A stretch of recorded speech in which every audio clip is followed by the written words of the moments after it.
Good evening, ladies and gentlemen. Here at the back? Yes. Good.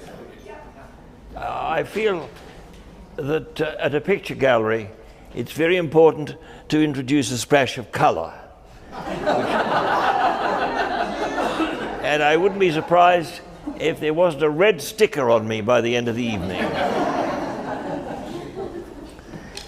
I found a very short and very pithy essay, a sort of short essay about Melissa Coote.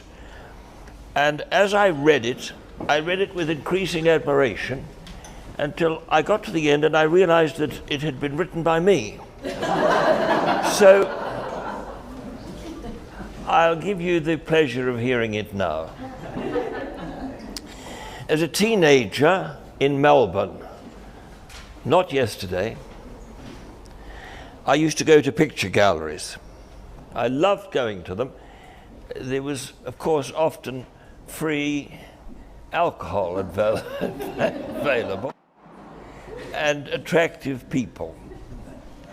And there I stood in my Melbourne grammar uniform, amongst the beards and the sandals and the dirndl skirts and the ponytails of the arty crowd. The costume has changed a little, but the people are, thank God, still coming to picture galleries. I was very lucky to attend the early exhibitions of people like Arthur Boyd and John Percival and Charlie Blackman. Sidney Nolan had already gone on to great success in London, or in the ungenerous words of Albert Tucker, he had sold out to the Poms. Charming, isn't it? How charmingly we salute the achievements of our countrymen. But an inspiring and aspiring amateur painter myself. I was fortunate in witnessing the development of modernism in Australian art at a crucial period in history. Later on in London, as an apprentice actor, I met Francis Bacon, Lucian Freud, Frank Auerbach, and later David Hockney, who was to become a close friend. David always said that a true artist must learn to look and to draw. Look and draw. Keep practicing. And of course, you might think, or some may, that looking and drawing are rather old hat. And there are some who don't think it matters at all. We walk past their work. The important thing to some of them is to just slap as much paint as they can on the canvas in the hope that you don't see they can't draw for nuts. The finished picture or artwork, not picture, artwork, as they impertinently call it, is often called untitled. Untitled just means that your guess is as good as mine. Melissa Coote is a true artist. Her work fits into no facile category at all, and it doesn't derive from work of any other artist that I can think of. Her unique photographs and tintypes, you see on the wall there, show really that she's been looking at the world and at other worlds with great intensity and with enormous technical skill. I began my Coote collection, and she may not know this. I began my Coote collection at least 20 years ago in New York City, when a famous American collector told me to go to a small gallery on the Upper East Side and visit Melissa's exhibition.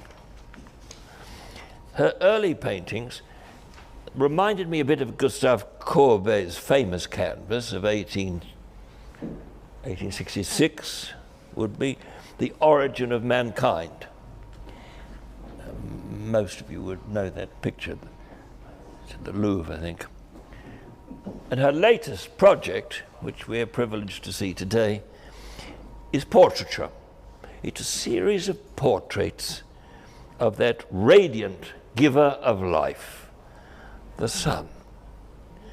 The moon, of course, has always stimulated the romantic artist, the romantic imagination, the moon. But the sun presents a rather dangerous challenge. There have been notable, of course, successes. It was painted, for example, by Van Gogh. He was crazy enough and enough of a genius to tackle it.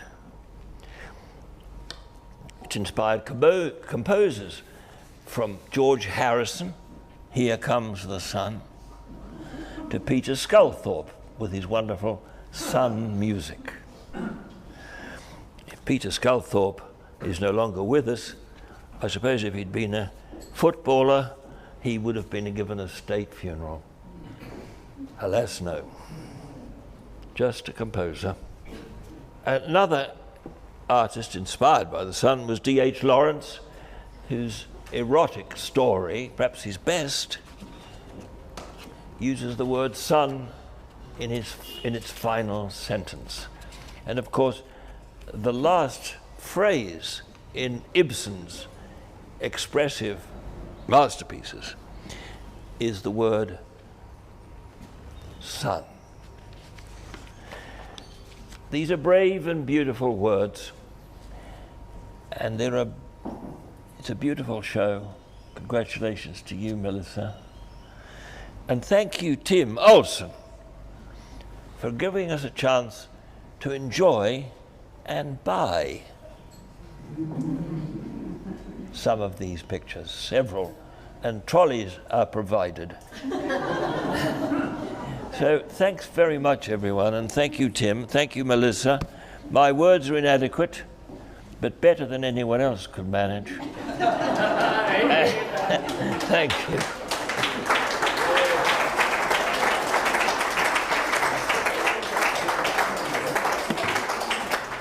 Tim? Enjoy the evening, everybody. Thank you.